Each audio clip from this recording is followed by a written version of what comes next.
जय श्री कृष्ण दोस्तों। आज मैं आप सभी को जादुई 7 घड़ों की कहानी सुनाने जा रही हूँ। अगर मेरी कहानी आप सभी को अच्छी लगे तो मेरे चैनल को सब्सक्राइब करें, वीडियो को लाइक करें और शेयर करें। दीपक एक ट्रक ड्राइवर था। उसकी पहचान थी, इसलिए आसानी से उसकी गाड़ी को माल मिल जाता। ट्रांसपोर्ट के लिए अब उसकी गाड़ी भी बड़ी थी, इसलिए उसे कभी आम, कभी गाड़ियाँ, कभी कुछ ऐसे सामान मिल जाते जो लोडिंग के लिए जिन्हें दूसरी जगह पर छोड़ के आना होता था। इस बार वो घर गया करीब 15 दिन रहा। दिवाली में फिर ट्रांसपोर्ट से कॉल आया। हेलो दीपक, मैं बोल रहा हूँ अब्दुल ट्रांसपोर्ट से। दीपक बोला, हाँ भाईजान बोलिए अब्दुल। अरे एक अर्जेंट डिलीवरी थी असम की। वह अगले हफ्ते से पहले चाय पत्ती का माल पहुंचाना जरूरी है। अगर तुम्हारी गाड़ी बुक ना हो तो क्या तुम लेकर जाओगे? जितना पैसा लगे ले लो, पर आ जाओ। दीपक, ठीक है भाईजान, पैसे की बात नहीं है, आता हूँ। दीपक अब्दुल के लिए पिता और बड़े भाई से कम नहीं था। अब्दुल भी बहुत मानता था, उसे बचपन से साथ में बड़े हुए थे।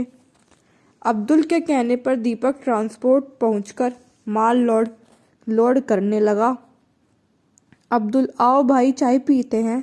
दीपक, जी भाईजान। अब्दुल, अच्छा सुनो, मैंने सुना है असम की वादियों में परियां भी हैं जिनकी आंखों में देखते ही हम उनमें कैद हो जाते हैं, और उनकी खूबसूरती तो माशाअल्लाह। इसलिए थोड़ा संभल कर रहना। अब कहीं सुनी बात है, सच है कि नहीं पता नहीं, पर फिर भी। दीपक, अरे भाईजान ये सब कहने की बात है, भगवान दिखते नहीं, परियां कहाँ से दिखेंगी। अब मैं चलता हूँ। अल्लाह हाफिज भाईजान। पता नहीं, मन बहुत भारी सा हो रहा है। अब्दुल, अरे भाई ना मन हो तो ना जाओ, कोई दिक्कत नहीं है। दीपक, अरे नहीं। फिर दीपक वहां से निकल जाता है ड्राइवर के साथ। 2 दिन तक ट्रक चलाते चलाते अब असम बस 1 दिन की दूरी पर रह गया था। आधे रास्ते में एक घना जंगल पड़ता है जहाँ चारों ओर बस चाय पत्ती की खेती थी। वो नज़ारा देखने लायक था। दीपक भी कुछ देर गाड़ी खड़ी करके वहाँ का नज़ारा देखने लगा। अरे मालिक, यहाँ नहीं रुकिए, मैंने सुना है इस जगह परियां राहत है जिनकिन आँखन में देखन से गायब हो जावे से। दीपक का ड्राइवर दीपक से कहता है। दीपक, अरे मेरे राजस्थानी शेर, तू ना डर, चलते हैं, बड़ी जोरों से प्यास लगी है, पानी पिला जरा। कुमार, कुमार, हाँ अभी लाया मालिक, पानी तो खत्म हो गया है मालिक, यहाँ से चलो। इब तभी वहाँ 7 खेतों को के पार एक लड़की दिखाई देती है जो पानी का घड़ा लेकर जाती है। अरे वो देख छोरे, कोई है पानी लेकर जा रही है, उसी से पी लेंगे। अब दोनों आगे की ओर निकले, पर आगे जाने पर उसे कोई औरत दिखाई नहीं थी। उतने में दूसरा ट्रक वाला आया जो बहुत देर से हॉर्न बजा रहा था। दीपक गुस्से में आकर गाड़ी खड़ी करके नीचे उतर जाता है और देखता है तो खुश हो जाता है। उसका दोस्त था जुनेद, उस ट्रक में उसको भी असम ही जाना था। अब दोनों ने साथ में जाने का विचार किया। दीपक, अरे जुनेद भाई, पानी है क्या आपके पास? मुझे प्यास लगी है पर पानी खत्म हो गया है। जुनेद, नहीं मियाँ, पानी तो खत्म हो गया, मैंने उस खेत के पार देखा एक औरत पानी का घड़ा लेकर जा रही थी, इसलिए इस ओर आया हूँ, क्योंकि मेरा भी गला सूखा जा रहा है प्यास के मारे। पर वो औरत गायब ही हो गई, शायद मेरा कोई भ्रम होगा। दीपक, क्या आपने भी देखा? मुझे भी दिखी थी, कोई होगी, चली गई होगी, अब चलते हैं। अब दोनों वहां से 20 किलोमीटर दूर आ जाते हैं, पर उन्हें वहां कोई ढाबा नजर नहीं आता। एक तालाब दिखता है, वहीं दोनों अपना मुंह धो लेते हैं क्योंकि वहां का पानी पीने लायक नहीं रहता। फिर 10 किलोमीटर की दूरी पर उन्हें एक ढाबा दिखाई दिया, वहीं ट्रक खड़ी करके दोनों उतर जाते हैं। वहाँ जितने ट्रक वाले रुके थे सब प्यासे थे। क्या ये बस इत्तेफाक था या किसी घटना के घटने का अंदेशा था? फिर अब ढाबे का नज़ारा देखकर दीपक, जुनैद और कुमार काफ़ी हैरान थे, पर उन्हें भी प्यास लगी थी, इसलिए उन्होंने सबसे पहले पानी पिया। बाद में जुनैद ने ढाबे वाले से पूछा कि भैया, यहाँ सब इतने प्यासे क्यों हैं, जैसे कि सदियों से पानी ना पिया हो। फिर वो ढाबे वाला बताता है कि असम की वादियों में घने जंगल में कहा जाता है परियां हैं। दीपक, हाँ ये तो अब्दुल मियाँ ने भी बताया था, पर क्या ये सच है? ढाबे वाला, हाँ अब कहानी है, पता नहीं सच है या नहीं। कहते हैं कि इन्हीं खेतों की मालकिन थी 7 बहनें। एक बार उसमें से एक को प्यास लगी, वो दोनों पानी की तलाश में निकली। उन्हें एक मटका दिखा, उन्होंने उसमें से पानी पिया और पानी पीते ही उसमें से 7 डायन निकली, जो कि उस मटके में गंगा जल में कैद थीं। पर इन 7 बहनों ने उसमें से पानी पिया, जिसकी वजह से वो 7 डायन आज़ाद हो गईं। और वो 7 बहनें, जो सच में किसी अप्सरा से कम नहीं थी, वो उस मटके में कैद हो गईं। इसलिए आज भी 7 खेतों के पार लोगों को औरतें दिखाई देती हैं जो मटके में पानी लेकर जा रही हैं, और वो वही डायनें हैं जो लोगों को दिखती हैं उन परियों का रूप लेकर, ताकि वो इंसानों का खून पीकर उसे जीवित रह सकें। इसलिए उस जंगल से होकर जो भी गुजरता है, उसका गला अपने आप प्यास के मारे सूखने लगता है। दीपक, ये तो गलत है, बेचारी तो वो पानी पीने गई थी, उन्हें कैद कर लिया। क्या उनकी आत्माओं को आजाद करने का कोई इलाज नहीं? ढाबे वाला, अरे भैया, यहाँ इंसान के तो सगे नहीं, फिर भला भूतों के बारे में कौन सोचता है? दीपक, हाँ भैया, बात तो सही कह रहे हैं आप।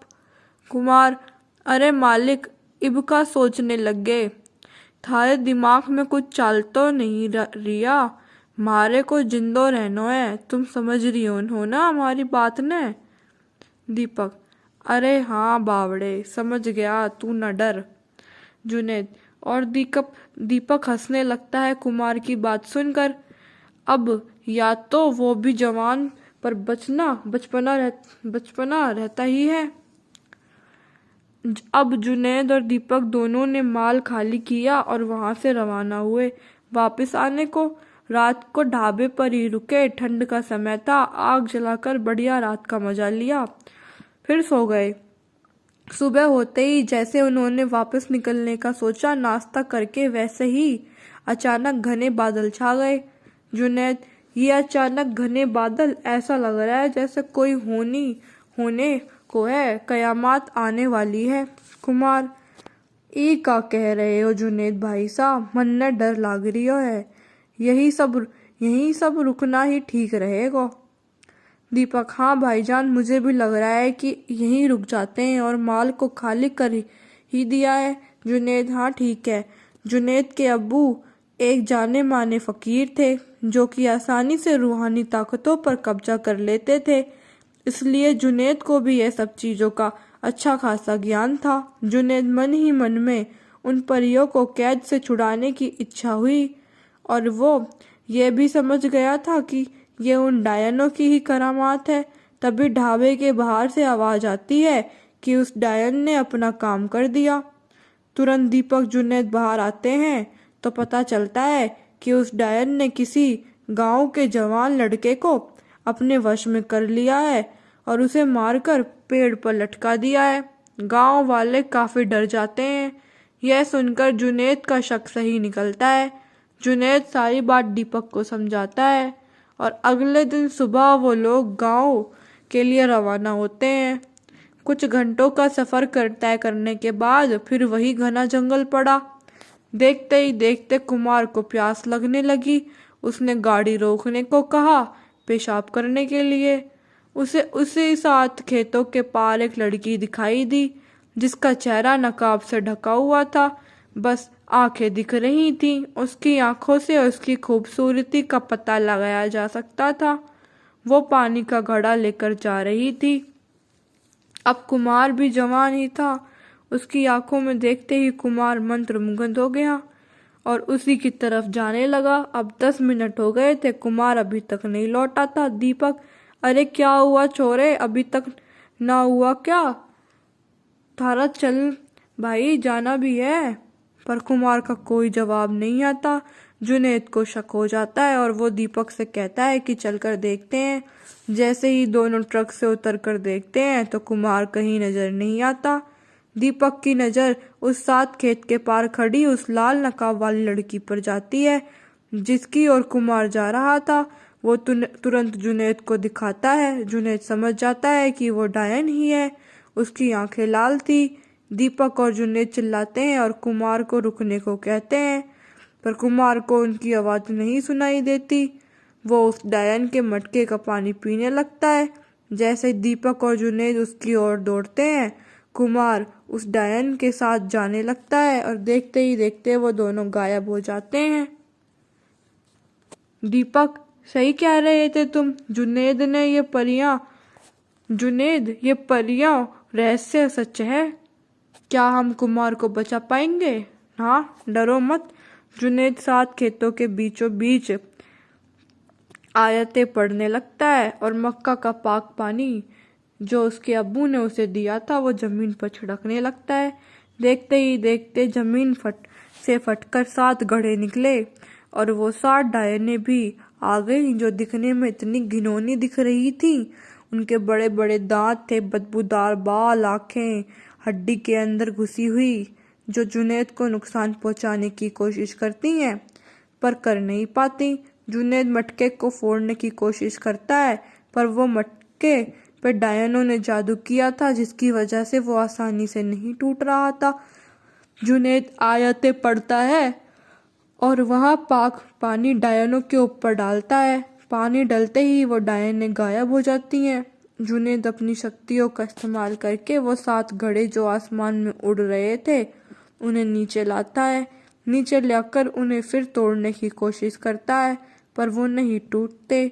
फिर वो 7 घड़ों को एक जगह रखता है, फिर उसे आग लगा देता है और उस घेरे में के बाहर कुरान रख देता है ताकि जो भी शक्तियाँ वो बाहर आ ना सकें। जैसे ही घड़े जलते हैं उसमें से कुत्ते और बिल्ली के रोने की आवाज़ आने लगती है।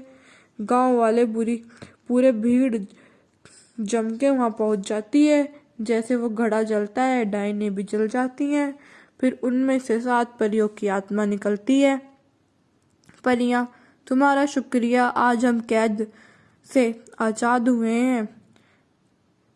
हमें आज तक कैद से कोई नहीं निकाल पाया था।